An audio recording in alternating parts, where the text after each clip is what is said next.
actionfiguresresource.com. The Action Figure Resource Collector Guide to G.I. Joe, Real American Hero. This is one of a multi-part series of focused figure reviews with some crucial Joe history to give collectors a better understanding of this long-running multimedia toy franchise. G.I. Joe, Real American Hero is a toy line that was begun in 1982 by Hasbro and provided the proof of concept incorporating both comics and animated series into a multimedia blitz to get figures flying off pegs. It was swiftly emulated by Mattel's Masters of the Universe and Hasbro's follow-ups, Transformers, and the girl-focused My Little Pony. Exactly like Transformers, it enjoyed success throughout the 1980s into the early 90s and then went on something of a hiatus, only to re-emerge at the opening of the 21st century to run permanently in some form or another from then on. They also enjoyed an animated movie in the 80s and a couple of questionable contemporary live-action flicks with their own dedicated toy lines. In the early 80s, Hasbro decided to relaunch the G.I. Joe line from the classic 60s 12-inch action figures. Over the past 20 years, Army toys had withered in interest due to anti-war sentiment in America precipitated by Vietnam. So the late 60s and 70s Joe toys had been rebranded as explorer types rather than violent military men. Now, in the wake of Star Wars, the action figure landscape was all about the 3 3/4 inch scale, with growing armies of inexpensive to produce and compulsively collectible small figures that were big on personality. The original concept was going to be a Marvel comic named Fury Force, featuring the son of Nick Fury at a time before he was Samuel L. Jackson. As such, this was going to be a series about grizzled soldiers battling Hydra agents, as seen in Captain America the First Avenger.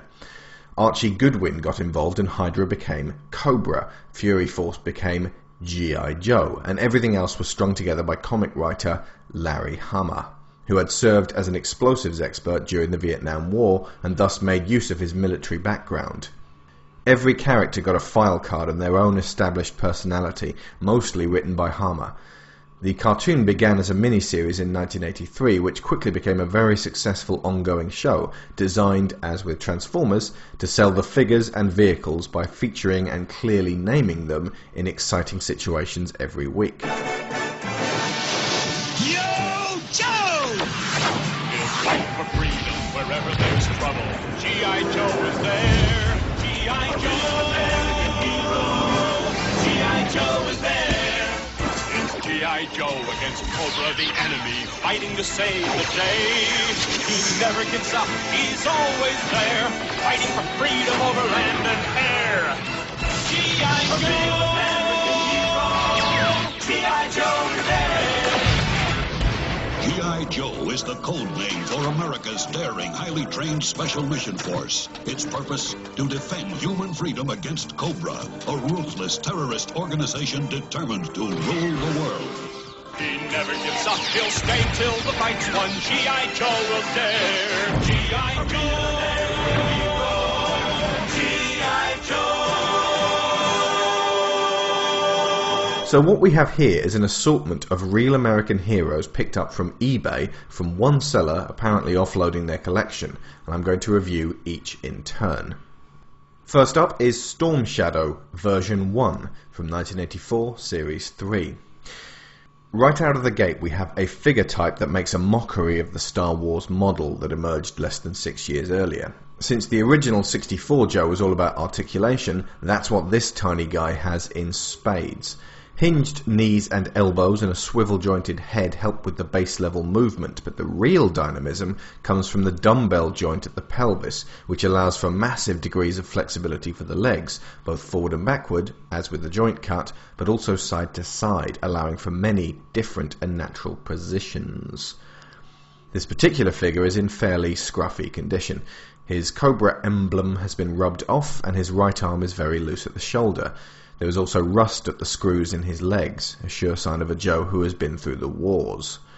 The range of different terrains and play scenarios suggested by the cartoon, comic and toy commercials inspired many boys who weren't already doing so to take their soldiers pond diving or into the tub, hence the rust 30 years on. He does have some nice ninja weapons moulded onto his body, which almost makes up for the various missing accessories, namely 2 swords which should have slotted into this backpack, a bow and a set of nunchucks. He also has a slightly oversized baby head, typical of these earlier Joes. Storm Shadow V1 set me back £3.20 plus postage. Next we have Barbecue from 1985 Series 4. This guy is a firefighter, though in this case sadly missing his nozzle gun, hose and fire axe.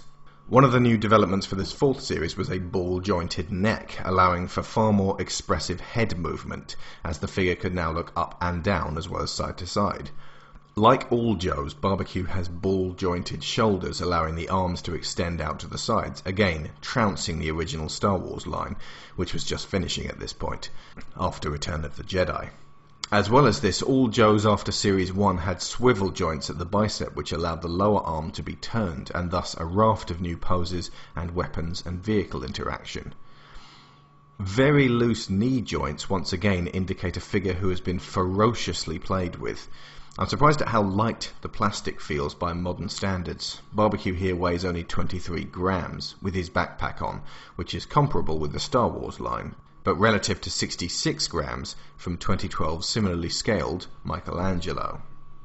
Perhaps it feels more notable when picking up loose-limbed figures as their weight shifts when they move.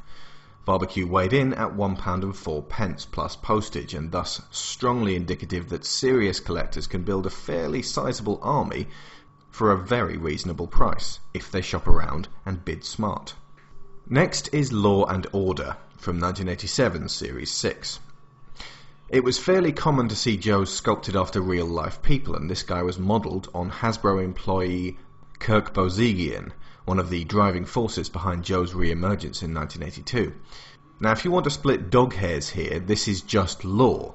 Order was his German Shepherd, who has been forever parted from old Christopher Levine here, something I didn't know until I researched his character, but now makes him seem somewhat forlorn with his nightstick and helmet, running his endless beat as a military policeman. Another major articulation point for this series was the torso-to-hip connection, which was fastened by rubber bands and thus allowed for all kinds of fluid movements and poses, just like it did with the original Joe. Law cost me 99p plus postage, and I guess I'm going to have to go back to eBay to see if I can locate his canine friend, unless the dog ended up somewhere else. There's a voice that keeps on calling me down the road, that's where I'll always be. Every stop I make a new friend. Can't stay for long. Continued in Part 2.